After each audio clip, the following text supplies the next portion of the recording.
الحمد للہ رب العالمین والصلاة والسلام علی خیر الخلق محمد وعلی آلہ وصحبہ اجمعین۔ خیبر کی باتیں ہمارے ساتھ تھیں۔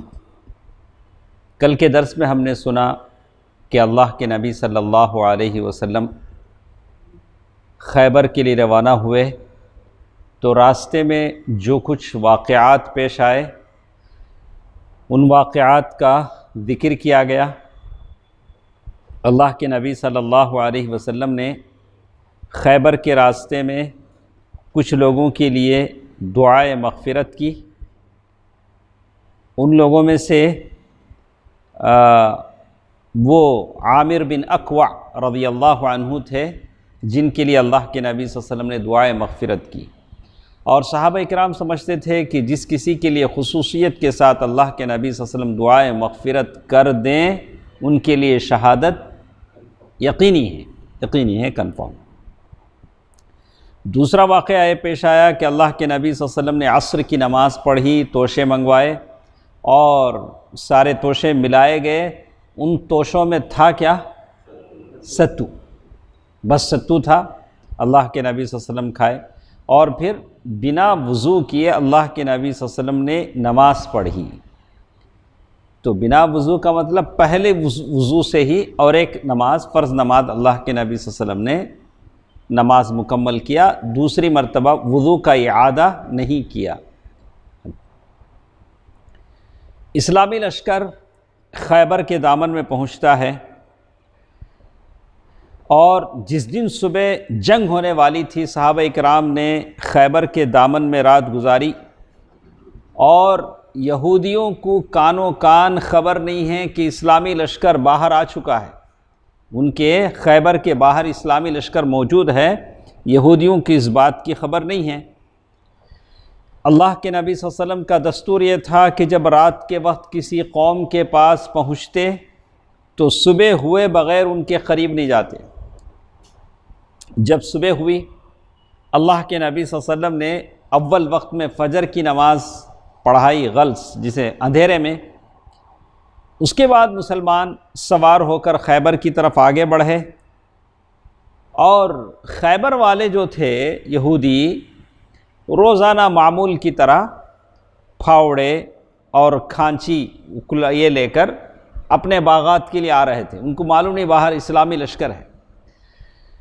جیسے ہر دن صبح ہوتی ہے، صبح صبح لوگ کام پہ نکلتے ہیں، ویسے پھاوڑے سنبھالے وہ لوگ کام پہ نکلے، اور جیسے ہی سامنے دیکھا وعلیکم السلام، جیسے ہی سامنے دیکھا کہ اسلامی لشکر ہے، اللہ کے نبی صلی اللہ علیہ وسلم ابھی قلعے سے باہر نکلے ہیں، لوگوں کے ہاتھوں میں پھاوڑے ہیں، لوگ اپنے کام کاج پہ نکلے ہیں، ان کو نہیں معلوم کہ خیبر کے باہر اسلامی فوج ہے۔ جیسے ہی اسلامی لشکر کو دیکھا چیختے ہوئے پھر اندر بھاگے۔ خیبر کیا تھا؟ وہ چند قلعوں کا مجموعہ تھا، فورٹ، بڑے بڑے قلعے ہوتے تھے، ان کی بڑی فصیل ہوتی تھی۔ فصیل کے مطلب کمپاؤنڈ، تو بڑے بڑے قلعوں کا تھوڑا بنچ آف دا فورٹس، تو وہ ایک قلعے تھے، اسے خیبر کہا جاتا تھا۔ اور لوگ وہ فصیلوں میں ایک دروازہ ہوتا تھا، اس پر پہرے دار ہوتے تھے، لوگ باہر نکلتے کام کرتے، پھر شام میں پھر اندر آ جاتے، گیٹ بند ہو جاتے تھے۔ تو جیسے ہی لوگوں نے اسلامی لشکر کو دیکھا چیختے ہوئے بھاگے اور کہا کہ اللہ کی قسم محمد لشکر کے ساتھ آئے ہیں۔ دیکھ کر پتہ چلا کہ محمد آ گئے صلی اللہ علیہ وسلم۔ اللہ کے نبی صلی اللہ علیہ وسلم نے یہ حالت دیکھی، اللہ کے نبی صلی اللہ علیہ وسلم نے دیکھا، کہا کہ جب وہ لوگ بھاگنے لگے اللہ کے نبی صلی اللہ علیہ وسلم کو یقین ہو گیا کہ اب خیبر کی فتح یقینی ہے۔ صحابہ اکرام نے اللہ اکبر کے نعرے لگائے کہ واقعی مسلمانوں کی جس خوف اور دہشت کے ساتھ وہ لوگ بھاگے ہیں اس کا تذکرہ انہوں نے یہاں کیا ہے کہ کیسے وہ لوگ اپنے قلعوں کے اندر بھاگے، اور قلعوں کے اندر بھاگنے کے بعد اپنے آپ کو اپنے قلعوں میں بند کر لیا۔ تو سب سے بڑا مسئلہ تھا کہ قلعے میں رہنے والے قلعے میں رہ کر وہاں سے تیر اندازی کرتے تھے، پتھر سے مارتے تھے، لیکن جو لوگ مسلمان ہیں یہ لوگ ان کو مار نہیں سکتے تھے، اس لیے کہ ان کے پاس مسلمانوں کی تیروں سے بچنے کے لیے ایک سہارا تھا قلعہ۔ تو اس طرح بہت سارے قلعے ان کے پاس تھے جس کا سہارا لے کر وہ مسلمانوں سے لڑ رہے تھے۔ تو یہاں بڑی تفصیل سے انہوں نے بیان کیا ہے کہ کیسے کیسے کیا کیا واقعات پیش آئے اور کیا کیا وہاں مسلمانوں نے کیسے کیسے قلعے اور کس طرح بعض قلعے صرف مصالحت سے فتح ہوئے۔ جیسے کہتے ہیں جیسے ہی ان لوگوں نے اس منظر کو دیکھا کہ سامنے اسلامی لشکر ہے تو بھاگے اندر۔ مسلمانوں نے جب دیکھا تو کہا کہ اللہ اکبر، کیا کہا؟ اللہ اکبر، خیبر تباہ ہوا۔ کیا ہوا؟ خیبر کیا تھا؟ چند قلعوں کا مجموعہ تھا۔ وہ ایک قلعہ زبیر نامی ایک قلعہ تھا، دوسرے چند قلعوں کو خیبر کہا جاتا تھا، اور کھجور کے باغات تھے، کھیتیاں تھیں۔ دیکھیے، جب ہم کسی قوم کے میدان میں اتر پڑتے ہیں تو ان ڈرائے ہوئے لوگوں کی صبح بری ہو جاتی ہے۔ اب نبی صلی اللہ علیہ وسلم نے پڑاؤ کے لیے جگہ منتخب کیا۔ اب سارے لشکر کو پڑاؤ کرنا ہے۔ جب پڑاؤ کا مطلب کیا ہوتا ہے؟ خیمے گاڑے جاتے ہیں اور وہاں جگہ بنائی جاتی ہے نماز پڑھنے کی، یہ ساری جگہیں پورا ڈیزائن بنایا جاتا ہے کہ جانور کہاں باندھیں گے، لوگ کہاں رہیں گے، یہ ساری باتیں طے ہوتی ہیں۔ تو اللہ کے نبی صلی اللہ علیہ وسلم نے اپنے ثوابدید پر ایک جگہ کا انتخاب کیا۔ تو اللہ کے نبی صلی اللہ علیہ وسلم کے صحابی حباب ابن المنذر رضی اللہ عنہ وہ آ کر کہا کہ اللہ کے رسول صلی اللہ علیہ وسلم، یہ جگہ آپ نے جو پڑاؤ ڈالنے کا حکم دیا ہے یہ آپ کی اپنی رائے ہے یا اللہ کا حکم ہے؟ دیکھیے سوال کا انداز کیسے ہوتا ہے۔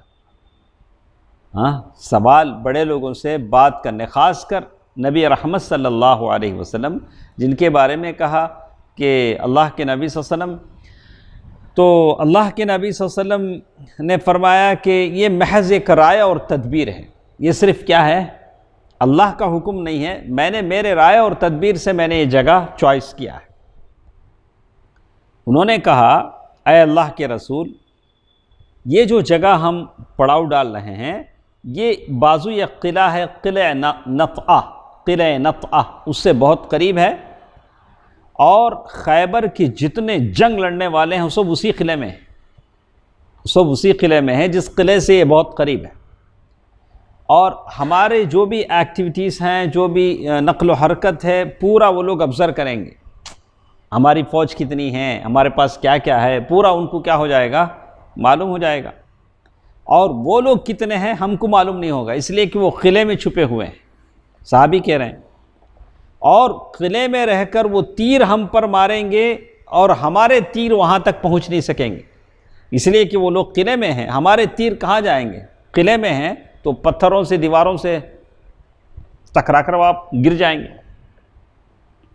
اور یہ بھی انہوں نے کہا حباب بن المنذر رضی اللہ عنہ کہ رات شب خون بھی حملہ ہو سکتا ہے۔ شب خون بولے تو رات میں اچانک حملہ کرنا، شب کے معنی رات، یعنی رات میں جب حملہ ہوتا ہے تو کچھ بھی نہیں کر سکتے۔ ابھی ہم عشاء کی نماز پڑھتے ہیں، سکون سے سو جاتے ہیں، کیا ہوتا معلوم ہوتا؟ نہیں معلوم ہوتا۔ تو شب خون یہ بڑا خطرناک معاملہ ہوتا ہے۔ تو صحابی نے کہا کہ ایسا بھی ہو سکتا ہے، ہم لوگ یہاں رہیں، وہ لوگ اچانک آ کر یہ کریں۔ اور یہ بھی کہا کہ یہ مقام کھجوروں کے درمیان ڈاؤن میں ہے، اپ نہیں ہے، کیا ہے؟ ڈاؤن میں ہے، اور یہاں کی زمین وبائی ہے۔ بولے تو جاوید بھائی،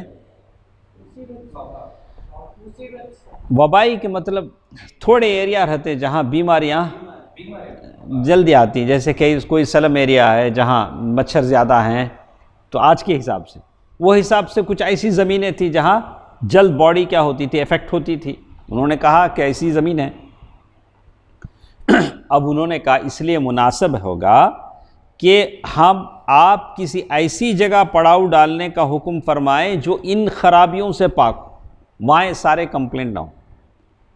تو رسول اللہ صلی اللہ علیہ وسلم نے فرمایا تم نے جو رائے دی وہ بالکل درست ہے، اللہ کے نبی صلی اللہ علیہ وسلم ہیں، لیکن صحابی نے جو کہا اسے کیا کر لیا؟ اللہ کے نبی نے مان لیا۔ ایسا نہیں تھا کہ میں اللہ کا رسول ہوں، ایسا کوئی بات نہیں تھی، اللہ کے نبی مان لیے۔ اس کے بعد آپ دوسری جگہ منتقل ہو گئے، سبحان اللہ، دوسری جگہ منتقل ہو گئے اور آپ خیبر کے اتنے قریب پہنچ گئے کہ شہر دکھائی پڑنے لگا، خیبر کے بالکل قریب کہ خیبر شہر دکھائی دینے لگا، سٹی۔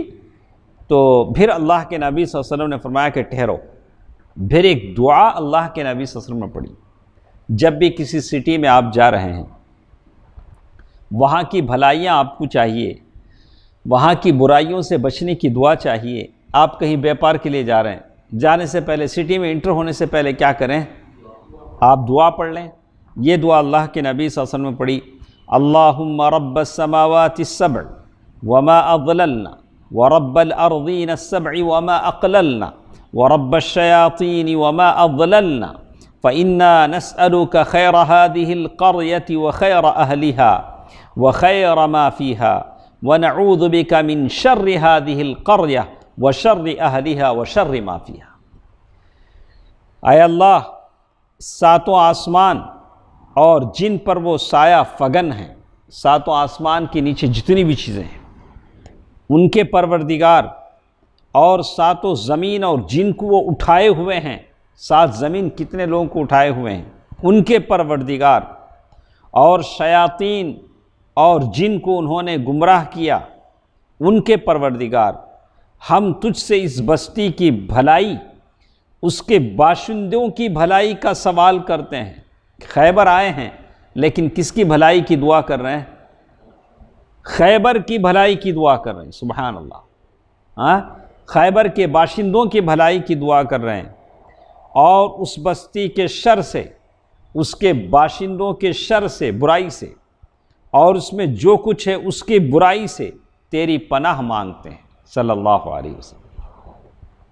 یہ دعا اللہ کے نبی صلی اللہ علیہ وسلم فرمائی۔ اس کے بعد فرمایا چلو اللہ کے نام سے آگے بڑھو۔ جس رات اللہ کے نبی صلی اللہ علیہ وسلم خیبر کی حدود میں داخل ہوئے، اب خیبر سامنے نظر آ رہا ہے، اللہ کے نبی صلی اللہ علیہ وسلم یہاں پڑاؤ ڈالے ہیں، اب کل صبح جنگ ہونے والی ہے۔ اللہ کے نبی صلی اللہ علیہ وسلم فرمایا کہ کل جھنڈا میں ایک ایسے آدمی کو دوں گا جو اللہ اور اس کے رسول سے کیا کرتا ہے؟ محبت کرتا ہے۔ اللہ کے نبی صلی اللہ علیہ وسلم نے، اسی لیے حضرت عمر کہتے ہیں کسی دن میرے دل میں تمنا نہیں ہوئی، لیکن اس دن میں بھی کیا ہے، میرے دل میں بھی تھوڑا کیا ہوا، اور میں ذرا ایسا دکھ کر بیٹھنے لگا، اللہ کے نبی صلی اللہ علیہ وسلم کیا ہے، مجھے دیکھیں، ہاں، ایسے میں سامنے ہونے لگا۔ تو کہتے ہیں، اور ویسے تو سارے صحابہ ہیں، الصحابۃ کلہم عدول رضی اللہ عنہم ورضوا عنہ، اللہ تعالیٰ ان سب سے راضی ہے۔ اسی لیے کہتے ہیں لو انفقتم مثل جبل احد، اگر تم احد کے پہاڑ کے برابر میں پیسہ خرچ کرو گے، ما بلغ مدہ او نصیفہ، کہا کہ صحابہ کرام نے جو خرچ کیا اس کا ایک مد یا آدھا مد کے برابر بھی نہیں ہو سکتا، سوا سیر۔ اگر پہاڑ، احد کا پہاڑ کتنا بڑا ہے، مدینے میں ادھر چلے جاؤ، جہاں بھی جاؤ مدینے میں دکھتا رہتا، ہاں، اتنا بھی اگر آپ خرچ کریں تو اس کے برابر نہیں ہوگا جو صحابہ کرام نے جو خرچ کیا، کتنا؟ سوا سیر کے حساب سے بھی۔ اچھا، اللہ کے نبی صلی اللہ علیہ وسلم نے کہا کہ ایسے آدمی کو میں جھنڈا دوں گا جو اللہ اور اس کے رسول سے محبت کرتا ہے، اور جس سے اللہ اور اس کے رسول محبت کرتے ہیں، دو طرفہ محبت ہے۔ ہاں، ایک طرف ہم اللہ اور اس کے رسول سے محبت کرتے ہیں، لیکن اللہ کے ہاں ہم مقبول ہیں، اللہ کی لسٹ میں ہم مقبولین بندوں میں سے ہیں۔ صبح ہوئی تو صحابہ اکرام نبی کی خدمت میں حاضر ہوئے، ہر ایک یہی آرزو باندھے ہوئے اور آس لگائے تھا کہ جھنڈا اسے مل جائے گا۔ بہرحال سب کے سب صحابہ تھے، سب کی آرزو تھی، سب کی ایک خواہش تھی۔ رسول اللہ صلی اللہ علیہ وسلم نے فرمایا کہ علی بن ابی طالب کہاں ہے؟ علی بن ابی طالب رضی اللہ عنہ بڑی جافشانی تھی، اور مکے میں جب ننگی تلواریں گھر کے اطراف گھوم رہی تھی تو اللہ کے نبی کے بستر پر سو گئے تھے۔ اللہ کے نبی صلی اللہ علیہ وسلم ہجرت کی رات بستر پر سوئے تھے، کتنی بڑی خطرے کی بات تھی، ایک بار ساری تلواریں پڑ جاتی، لیکن حضرت علی رضی اللہ تعالیٰ عنہ اس کے لیے تیار ہو گئے تھے۔ علی بن ابی طالب کہاں ہیں؟ صحابہ نے کہا یا رسول اللہ ان کی تو آنکھ آئی ہوئی ہے۔ آنکھ مطلب مڈرا صحیح بولتے نہیں، ماشاءاللہ کریکٹ ہوئے۔ تو پتہ نہیں وہ زمانے میں وہ بیماری تھی یا یہ زمانے میں، وہ بڑی بڑی کہانیاں ہیں کہ ایک شپ آئی، اس میں سے وہ بیماری منتقل ہوئی یہاں کے ہاربار سے، پتہ نہیں کیا کیا بولتے ہیں، لیکن اس نام سے وہ کیا ہو گیا، مشہور ہو گئی۔ تو لوگوں نے بتایا کہ ان کو آنکھ آئی ہوئی ہے، تو اسی بیماری کی وجہ سے پہلے آپ پیچھے رہ گئے تھے، پھر لشکر سے جا ملے تھے، لشکر کے ساتھ نہیں آ سکے تھے، بعد میں آ کر لشکر سے ملے تھے۔ تو اللہ کے رسول صلی اللہ علیہ وسلم فرمایا کہ انہیں بلا لاؤ، بلائے گئے۔ رسول اللہ صلی اللہ علیہ وسلم نے ان کی آنکھوں میں لعاب دہن لگایا، اپنے منہ کا تھوک نکال کر لگایا اور دعا فرمائی، اللہ تعالیٰ نے شفا دے دیا، اللہ تعالیٰ نے شفا بھی عطا فرمائی۔ ایسے ہو گیا جیسے ان کو تکلیف ہی نہیں۔ پھر اللہ کے نبی صلی اللہ علیہ وسلم نے انہیں جھنڈا عطا فرمایا۔ انہوں نے عرض کیا یا رسول اللہ میں ان سے اس وقت تک لڑوں گا کہ وہ ہمارے جیسے ہو جائیں۔ کیا ہے؟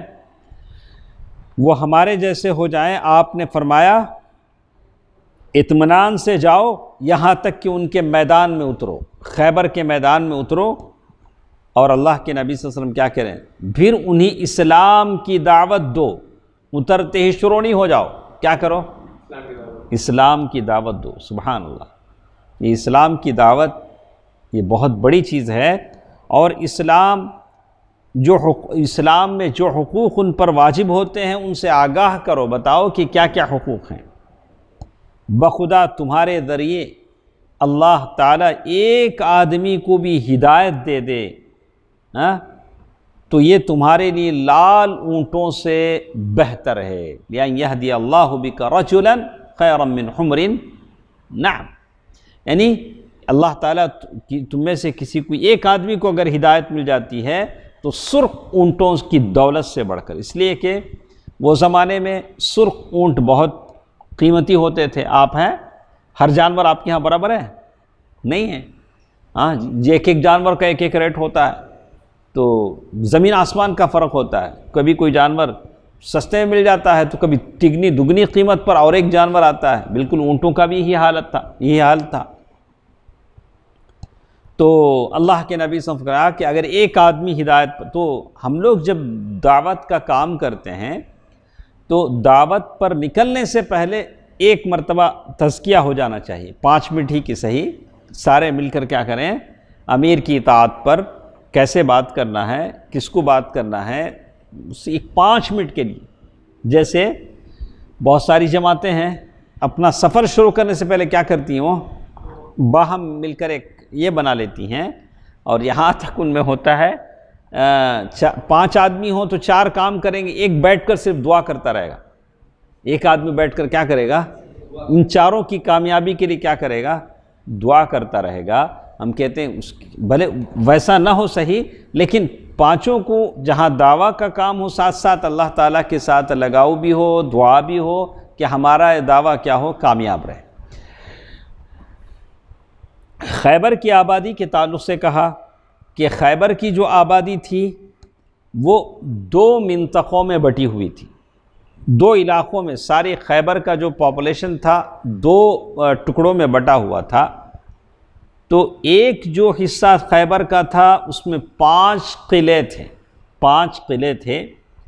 وہ کیا ہے، حصن ناعم، حصن صعب بن معاذ، حصن قلعہ زبیر، حصن ابی یا ابی، حصن نزار، یہ 5 قلعے خیبر کا ایک آدھا حصہ تھا۔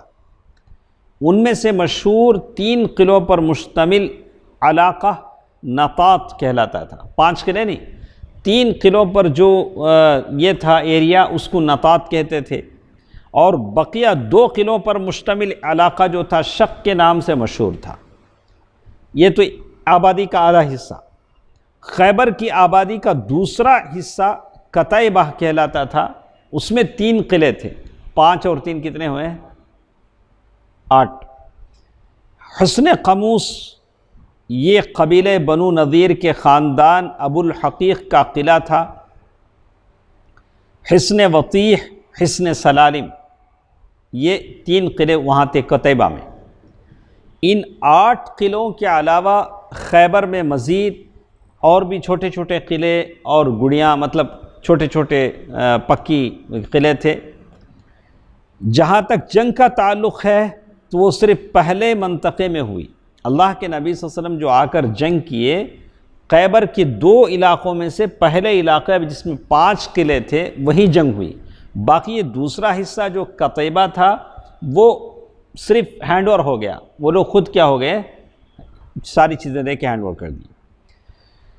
تو اب جب جنگ شروع ہوئی تو 5 قلعوں میں پہلا قلعہ ہے حصن ناعم۔ حصن کے معنی ہیں قلعہ، حصن المسلم پڑھنے دعا کتاب سنے ہیں، تو وہ حصن المسلم کیوں رکھے ہیں شیخ سعد وہ کیوں رکھے ہیں؟ آپ اس میں کی دعائیں پڑھے تو آپ قلعے میں پہنچ جاتے، شیطان سے قلعے میں پہنچ کر جیسے آپ امن والے ہو جاتے، وہ دعائیں اگر پڑھیں تو شیطان سے ویسے کیا ہو جاتے آپ؟ اس میں 40 مسلموں نے ہاں وہ کیا ہے وہ ہاں اب سمجھ میں آیا، حصن کے معنی قلعہ۔ تو 8 قلعوں میں سے سب سے پہلا قلعہ ناعم پر حملہ ہوا، کیونکہ یہ قلعہ اپنے محل وقوع کی نزاکت اور اسٹریٹجی کے لحاظ سے یہود کا پہلا دفاعی لائن کی حیثیت رکھتا تھا، اور یہی قلعہ مرحب نامی اس شہزوار جانباز یہودی کا قلعہ تھا جسے 1000 مردوں کے برابر مانا جاتا تھا۔ مرحب اس کا نام کیا تھا؟ مرحب از اکول ٹو 1000 ممبرز، 1000 آدمیوں کا برابر لوگ اسے کیا کرتے تھے؟ مانتے تھے۔ مرحب بڑا پہلوان تھا قلعہ مرحب۔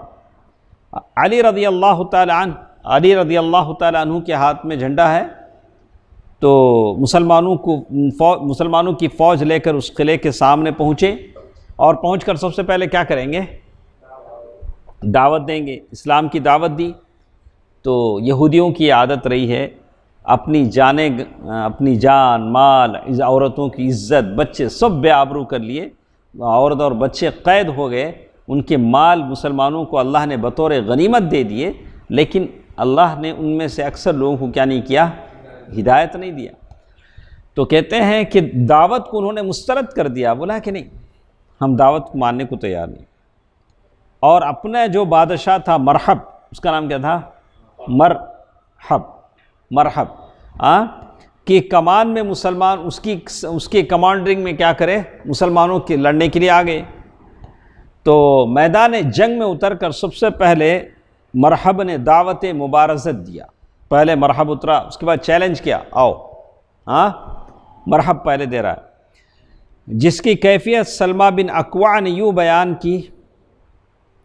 سلمہ بن اکوع رضی اللہ عنہ بیان کرتے ہیں کہ جب ہم لوگ خیبر کے میدان میں پہنچے تو ان کا جو کنگ مرحب تھا وہ اپنی تلوار لے کر ناز و تکبر کے ساتھ اٹھلاتا ہوا اور ایک کہتا ہوا نمودار ہوا، قد علمت خیبر انی مرحب شاک السلاح بطل مجرب اذا الحروب اقبلت تلہب۔ کیا بول رہا ہے؟ خیبر کو معلوم ہے کہ میں مرحب، جیسے لوگ بولتے نہیں کہاں تھا نا بھائی تمہارا گھر، تمہیں پرمبر پورے ایریا میں اتر کو پوچھو بول لیں گے نہیں۔ وہاں ہمارا ایک بڑا سٹی ہے، وہاں کے لوگ ایسے ہی بولتے ہیں، کہاں رہتے آپ؟ حیدرآباد۔ ارے کہیں بھی اتر کے میرا نام بولو، لا کے گھر پہ چھوڑ دیتے۔ ایسا ہوتا کیا ادریس بھائی؟ کہیں بھی اتر کے میرا نام بولو، گھر پہ لا کے چھوڑ دیتے۔ تو خیبر یہ تھا مرحب، ہاں تو اس کو بڑا ناز تھا، فخر تھا۔ ایسا تو نہیں ہوتا ہے سیدھا سادہ کوئی پتہ پوچھے تو کیا کرنا چاہیے؟ اگر بتانے کی نیت ہے تو اچھا طریقے سے کیا کریں، آپ پتہ بتا دیں کہ بھائی میرا پتہ فلاں جگہ ہے۔ اگر نیت نہیں ہے تو کیا کرنا چاہیے؟ گول مول جواب دے دیں، قصہ ختم ہو جاتا ہے۔ تو کہتے ہیں تو انہوں نے کہا کہ اشار قد علمت خیبر انی مرحب، خیبر کو معلوم ہے کہ میں کون ہوں، مرحب ہوں۔ شاک السلاح بطل مجرب، ہتھیار پہنا ہوا، بہادر اور تجربے کار۔ اذا الحروب اقبلت تلہب، جب جنگ و پیکار شعلہ زن ہو، جب جنگ کی آگ بھڑکے تو لوگ جان لیتے ہیں کہ میں مرحب ہوں۔ جب اس نے یہ اشعار پڑھے تو اس کے مقابل میں سلمہ بن اکوع رضی اللہ تعالیٰ عنہ کہتے ہیں کہ میرے چچا عامر نمودار ہوئے، انہوں نے کہا قد علمت خیبر انی عامر، خیبر کو معلوم ہے کہ میں بھی عامر ہوں۔ شاک السلاح بطل معامر، ہتھیار پوش، شہزور اور جنگجو میں عامر ہوں۔ پھر دونوں نے ایک دوسرے پر وار کیا۔ مرحب کی تلوار میرے چچا عامر کی ڈھال میں جا چبھی، اور عامر رضی اللہ تعالیٰ عنہ نے اسے نیچے سے مارنا چاہا، لیکن ان کی تلوار چھوٹی تھی۔ انہوں نے یہودی کی پڑلی پر وار کیا تو تلوار کا سرا پلٹ کر ان کے گھٹنے پر آ لگا، اور بالآخر اسی زخم سے ان کی موت واقع ہو گئی۔ کس کی؟ عامر رضی اللہ تعالیٰ عنہ کی۔ نبی صلی اللہ علیہ وسلم نے اپنی 2 انگلیاں اکٹھی کر کے فرمایا کہ ان کے لیے دوہرا اجر ہے، ڈبل اجر ہے۔ کس کے لیے؟ عامر رضی اللہ تعالیٰ عنہ۔ وہ بڑے جانباز مجاہد تھے، کم ہی ان جیسا کوئی عرب روئے زمین پر ہوا ہوگا۔ بہرحال عامر رضی اللہ تعالیٰ عنہ کے زخمی ہو جانے کے بعد مرحب کے مقابلے کے لیے حضرت علی رضی اللہ تعالیٰ عنہ تشریف لے گئے۔ سلمہ بن اکوع رضی اللہ تعالیٰ عنہ کا بیان ہے کہ اس وقت علی رضی اللہ تعالیٰ عنہ نے یہ اشعار کہے، یاد رکھو کام آئیں گے عمران۔ انا الذی سمتنی امی حیدرہ، انا الذی سمتنی امی حیدرہ کلیث غابات کریہ المنظرہ وفیہم بالصعق الی السندرہ۔ کیا بولے؟ انا الذی، میں وہ ہوں جس کا نام میری ماں نے کیا رکھا؟ حیدر کرار بولتے نہیں، حیدر اصل میں شیر کو بولتے۔ حضرت علی رضی اللہ تعالیٰ عنہ کہتے ہیں میں وہ ہوں جس کو میری ماں نے کیا نام رکھا؟ حیدر۔ کلیث غابات کریہ المنظرہ، جنگل کے شیر کی طرح خوفناک۔ شیر کو جیسے دیکھتے ہی رونگٹے کھڑے ہو جاتے، بالکل مجھے دیکھتے ہی سامنے والے کے رونگٹے کیا ہو جاتے ہیں؟ کھڑے ہو جاتے ہیں۔ وفیہم بالصاعق الی السندرہ، میں انہی سا کے بدلے نیزے کی ناپ پوری کروں گا۔ اگر وہ لوگ تھوڑا سا کے برابر دیتے ہیں 1.25 کلو، تو میں نیزے کی نوک سے پورا بدلہ دے دیتا ہوں۔ سیر کو 1.25 سیر کے حساب سے پورا دے دیتا ہوں۔ اس کے بعد اشعار کہتے کہتے مرحب کے سر پر ایسی تلوار ماری کہ وہیں ٹھنڈا ہو گیا۔ پہلوان اتنا بڑا جو کتنوں کے برابر تھا جنید ہمارے؟ کیا آپ صاحب؟ 1000 آدمیوں کے برابر مانا جاتا تھا۔ تو علی رضی اللہ تعالیٰ عنہ کی ایک مار سے کتنا ہو گیا؟ وہیں ٹھنڈا ہو گیا۔ پھر حضرت علی رضی اللہ تعالیٰ عنہ کے ہاتھوں فتح حاصل ہوئی۔ یہ قلعہ تھا قلعہ مرحب۔ جنگ کے دوران علی رضی اللہ تعالیٰ عنہ یہود کے قلعے کے قریب پہنچے تو قلعے کے اوپر سے ایک یہودی نے جھانک کر پوچھا تم کون ہو؟ وہ یہودی ہے نا، وہ ساری باتوں کو دیکھ رہا تھا، تو پوچھا کہ بھائی آپ کون ہیں؟ جھانک کر کیا پوچھا؟ آپ کون ہیں؟ علی رضی اللہ تعالیٰ عنہ نے کہا کہ میں علی بن ابی طالب ہوں۔ یہود نے کہا اس کتاب کی قسم جو موسیٰ علیہ السلام پر نازل کی گئی، تم لوگ بلند ہوئے، اس کے بعد وہ خود بولا کہ تم لوگ بلند ہوئے، اس کے بعد مرحب کا بھائی یاسر، کس کا بھائی؟ مرحب کا بھائی یاسر یہ کہتے ہوئے نکلا، کون ہے جو میرا مقابلہ کرے گا؟ کیا بولا؟ کون ہے جو میرا مقابلہ؟ ایک بھائی چلے گیا، مرحب، اس کا بھائی آیا یاسر۔ اس کے اس چیلنج پر زبیر بن عوام رضی اللہ تعالیٰ عنہ اترے۔ زبیر کی ماں صفیہ نے دیکھا رضی اللہ عنہ، دیکھ کر بولی یا رسول اللہ، میرا بیٹا کیا قتل کر دیا جائے گا؟ جب یہ حالت دیکھی تو کہا کہ میرا بیٹا قتل ہو جائے گا۔ اللہ کے نبی صلی اللہ علیہ وسلم فرمایا کہ بلکہ تمہارا بیٹا اسے قتل کرے گا۔ کس کو؟ یاسر کو، مرحب کے بھائی کو۔ بالکل ایسے ہی ہوا، زبیر رضی اللہ تعالیٰ عنہ نے مرحب کے بھائی یاسر کو قتل کر دیا۔ اس کے بعد حصن ناعیم جو قلعہ ہے، زوردار جنگ ہوئی، کئی یہودی مارے گئے، اور باقی جو یہودی تھے وہ مقابلے کی طاقت نہیں رکھ سکے، مسلمانوں کا مقابلہ اور حملہ نہیں روک سکے۔ تو معلوم یہ ہوتا ہے کہ حصن ناعیم اس قلعے کے پاس کئی دن جنگ جاری رہی، اور مسلمانوں سے لڑ نہیں سکتے تھے یہود۔ چپکے کیا کرتے تھے، ناعیم قلعے سے دوسرے قلعے میں منتقل ہوتے تھے۔ وہاں 5 قلعے تھے نا، تو آہستہ آہستہ سمٹ کر کیا ہونے گئے، بازوی ایک قلعہ تھا صعب بن معاذ، اس قلعے میں کیا کر لیے، اپنے آپ کو منتقل کر لیا، پورے وہاں چلے گئے۔ قلعہ ناعیم کے بعد کتنے قلعے ہیں؟ آپ کو پورے قلعے سننے ہیں، 5 تھے نہیں، یہ قلعہ تو فتح ہو گیا، ابھی 4 قلعے ہیں۔ 4 قلعوں میں صعب بن معاذ کا یہ قلعہ ہے۔ تو صعب یہ بہت قوت و حفاظت کے لحاظ سے دوسرے سے بڑا مضبوط قلعہ تھا۔ تو مسلمانوں نے خباب بن منذر انصاری رضی اللہ تعالیٰ عنہ کی کمان میں، قیادت میں اس قلعے پر حملہ کیا۔ 3 روز تک اس قلعے کو گھیرے رکھا۔ تیسرے دن رسول اللہ صلی اللہ علیہ وسلم نے اس قلعے کی فتح کے لیے خصوصی دعا فرمائی۔ یہاں تک کہتے ہیں کہ مسلمان اتنے ٹوٹ پھوٹ گئے تھے، قبیلہ اسلم کے لوگ رسول اللہ صلی اللہ علیہ وسلم کی خدمت میں حاضر ہوئے اور کہا، اے اللہ کے رسول صلی اللہ علیہ وسلم، ہم تھک کر چور ہو چکے ہیں اور ہمارے پاس کچھ نہیں ہے۔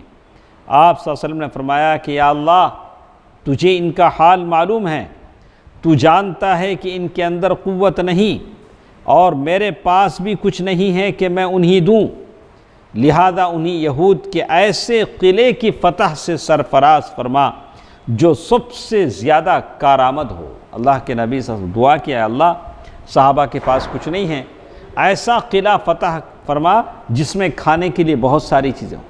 کہاں چلے گئے ثنا بھائی؟ انہی کی بات ہے۔ تو اللہ کے نبی صلی اللہ علیہ وسلم نے جو دعا فرمائے، جہاں سب سے زیادہ خوراک اور چربی دستیاب ہو، وہ زمانے میں کیا کھاتے تھے؟ چربی۔ تو اللہ کے نبی صلی اللہ علیہ وسلم نے دعا فرمایا کہ ایسے قلعہ ہم کو فتح یابی دے جہاں سب سے زیادہ خوراک اور چربی دستیاب ہو۔ جب اللہ کے نبی صلی اللہ علیہ وسلم دعا فرمانے کے بعد نبی صلی اللہ علیہ وسلم کو مسلمانوں کی اس قلعے پر حملے کی دعوت دی، اللہ کے نبی صلی اللہ علیہ وسلم فرمایا کہ میں دعا کر چکا ہوں، اللہ تمہارے ساتھ ہے، جاؤ حملہ کرو۔ تو حملہ کرنے والوں میں بنو اسلم ہی آگے تھے، وہ قبیلے والے ہی آگے تھے۔ اس حملے میں بھی قلعے کے سامنے مبارزت اور مار کاٹ ہوئی۔ اللہ عز و جل نے سورج ڈوبنے سے پہلے قلعہ صعب بن معاذ کی فتح عطا فرمائی، مسلمانوں نے فتح کر لیا۔ خیبر میں کوئی قلعہ ایسا نہ تھا جہاں اس قلعے سے زیادہ خوراک اور چربی موجود ہو۔ مسلمانوں نے اس قلعے میں بعض منجنیقیں اور دبابے بھی پائے۔ منجنیق مانو؟ منجنیق، ہاں؟ نہیں ایسا دور سے ڈالتے تھے وہ، آج کے زمانے میں توپ، کینون، وہ ٹائپ کا منجنیق، ہاں؟ اور دبابے بولے تو پورا پیک ڈبے کے سر کا رہتا، کیا بولتے اسے؟ پورا بند رہتا، خالی ایک لمبا ایسا یہ رہتا ٹینک، اسی وہ زمانے میں اس کو دبا بالکل پیک اندر والا نہیں دکھتا ہے، بس ایک پائپ رہتا ہے، اندر دیکھ کے کیا کرتا ہے، گھما کے چلاتا ہے. تو ٹینک آج کے زمانے میں، اس میں لیٹسٹ آ گئے ہیں کئی. تو وہ زمانے سے یہ ساری چیزیں ہیں. دیکھیے ابن اسحاق کی اس روایت میں شدید بھوک کا تذکرہ کیا گیا ہے. اسی کا یہ نتیجہ تھا کہ لوگوں نے فتح حاصل ہوتے ہی گدھے ذبح کر دیے. گدھا دو ٹائپ کا ہوتا ہے، ایک ڈومیسٹک ایک وائلڈ. تو گدھے ذبح کر کے لوگوں نے چولہے پر چڑھا دیے. لیکن اللہ کے نبی صلی اللہ علیہ وسلم کو علم ہوا تو اللہ کے نبی صلی اللہ علیہ وسلم نے گدھے کے گوشت سے منع فرمایا. اور صحابہ کہتے ہیں کہ گدھے کے گوشت کی ڈلیاں شوربے کے ساتھ اوپر آ رہی تھی، اور صحابہ بھوک میں ہیں اور دوپہر کا وقت ہے. شوربے ڈلی کس کے ساتھ آ رہی؟ شوربے کے ساتھ. تو آپ لوگ زیادہ اچھا سمجھتے ہیں. تو لیکن اللہ کے رسول کا حکم کیا ہے؟ ان الحمر یعنی پالتو گدھے کیا ہیں؟ اللہ نے حرام کر دیے. تو اب کیا عالم رہے گا؟ وہاں کوئی تعویل کی شکل نہیں تھی کہ چلو اس مرتبہ ایڈجسٹ کر لیتے ہیں. نہیں، اللہ کے نبی کا حکم ہے. صحابہ کہتے ہیں کہ اس بھوک کی حالت میں بھی ہم نے وہ جو کچھ پکایا تھا کیا کیا؟ ہم نے پھینک دیے، نیچے بہا دیا. اللہ. تو اس طرح سے یہ دو قلعے فتح ہو گئے، حصن ناعم، حصن صعب بن معاذ، اور ایک قلعہ ہے قلعہ زبیر. قلعہ ناعم اور قلعہ صعب کی فتح کے بعد یہود نطات کے سارے قلعوں سے نکل کر زبیر میں جمع ہو گئے. سارے کدھر جمع ہو گئے؟ زبیر، وہ جو قلعہ تھا اس میں جمع ہو گئے. قلعے میں ایک محفوظ قلعہ تھا اور پہاڑ کی چوٹی پر واقع تھا. راستہ اتنا پرپیش اور مشکل تھا، یہاں نہ سواروں کی رسائی ہو سکتی تھی نہ پیادوں کی. چل کے جانا بھی مشکل، سواری پہ جانا بھی مشکل. اس لیے رسول اللہ صلی اللہ علیہ وسلم نے اس کے ارد گرد محاصرہ قائم کیا اور 3 روز تک محاصرہ کیے پڑے رہے اللہ کے رسول اور صحابہ. تو ایک یہودی آیا، یہودی آ کر اس نے اللہ کے نبی صلی اللہ علیہ وسلم کو بتایا کہ اگر آپ 1 مہینے تک ایسا محاصرہ کے ساتھ پڑے رہیں گے تو یہودیوں کو کوئی پرواہ نہیں ہوگی، کوئی فرق نہیں پڑے گا. کیوں؟ اس لیے کہ ان کے پینے کا پانی اور چشمے زمین کے نیچے ہیں. یہ لوگ کیا کرتے ہیں؟ رات میں نکلتے ہیں، پانی پی لیتے ہیں اور لے لیتے ہیں، پھر قلعے میں واپس چلے جاتے ہیں اور آپ سے محفوظ رہتے ہیں. اگر آپ ان کا پانی پینا، اگر ان کا پانی بند کر دیں تو یہ گھٹنے ٹیک دیں گے. تو اس اطلاع پر آپ نے پانی بند کر دیا. اس کے بعد یہود نے باہر آ کر زبردست جنگ کی. کون سے قلعے کے ہیں؟ قلعہ زبیر، جس میں کئی مسلمان مارے گئے اور تقریباً 10 یہودی بھی کام آئے، لیکن قلعہ فتح ہو گیا. اس کے بعد قلعہ ابئی کی فتح ہے، اس کے بعد قلعہ نزار ہے، اور اس کے بعد قلعے کے آدھے حصے کی فتح کیسے ہوئی، خیبر کے اور آدھے کی حصے کی فتح کیسے ہوئی. بر صلح کی بات چیت ہے، اور ابو الحقیق کے دونوں بیٹوں کی بدعہدی اور ان کے قتل کی باتیں ہیں انشاءاللہ. پھر مال غنیمت کیسے تقسیم ہوا، ہمارے پاس کتنے حصے اللہ کے نبی صلی اللہ علیہ وسلم نے بنائے ہیں مال غنیمت کے، یہ ساری باتیں انشاءاللہ کل کے درس میں ہم سنتے ہیں. اللہ تعالیٰ بہتر بات سننے اور عمل کرنے کی توفیق دے. آمین. والسلام علیکم ورحمۃ اللہ وبرکاتہ.